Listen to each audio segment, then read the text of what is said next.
and silver really were fortunate, all that gold laying around waiting to be baled and carried to market. Or you'll hear them say, and what about the early discoverers of our vast oil fields, all those derricks pumping millions of dollars worth of black gold and the folks who discovered it just sitting back and trying to keep their fortunes figured to the nearest million? When I was a youngster back during the Depression of the 30s, we used to sit around and dream of things like that. Maybe you've done the same thing. Well, today I want to tell you about a place that's virtually unexplored, where you can find all the wealth you'll ever need. Maybe you've never thought much about it, but each of us has this private gold mine all staked out with a clear title just waiting to be developed. I want you to try to get a mental picture of a gold mine or an oil field before it was discovered. No busy, noisy machinery, no crowds of men moving around, no trucks and heavy equipment, just land, covered with prairie grass and stretching as far as the eye can see to the distant horizon. Now, under that peaceful and innocent-looking piece of prairie is a wide, deep lake of oil, or a motherlode of gold worth millions, but you'd never know it was there, would you? Before these discoveries were made, thousands of people must have rode and walked right over them without realizing that right under their feet was a king's ransom in riches beyond their wildest dreams. Somebody had to come along looking for it, and who was willing to risk digging for it, right? Somebody had to suspect it was there and start looking. And his chances of hitting pay dirt with his first shovelful were pretty slim, but he knew if he kept looking and kept digging, he'd find it.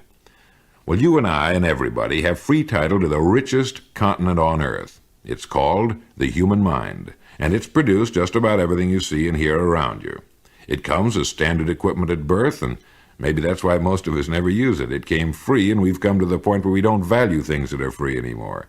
Your mind has 12 billions of cells, give or take a dozen or so, and fully 90 to 95% of it has never been explored. The greatest thing on Earth is a good idea. Take the man who got the idea to dig under that prairie grass. Discovering a fortune was only the effect. His idea to dig was the cause, and it was his idea that resulted in millions for him. Now, how many ideas do you think you could get in a single day? 20? 30? Let's say you got 20 ideas a day. That'd be 100 a week if you didn't think on weekends. That would be 5,200 ideas a year. 5,200 holes you'd be drilling on the world's richest continent, your own mind. Well, remember, one idea can make you rich. All you need is one great idea which can be your gold mine, your oil well. If you know anything about the law of averages, you'll realize that before long you'll have the idea you've been looking for. Just because the first 10 or 100 aren't any good, don't give up. The more dry holes, the closer you are to what you're looking for. Your big idea, the one that will change your life. The best way to prospect your mind is to get up an hour earlier in the morning and write down 20 ideas for improving what you now do for a living.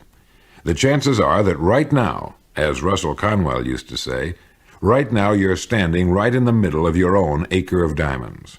What you're looking for is the idea that's bigger than you are, and that will keep you challenged and interested for a long time to come.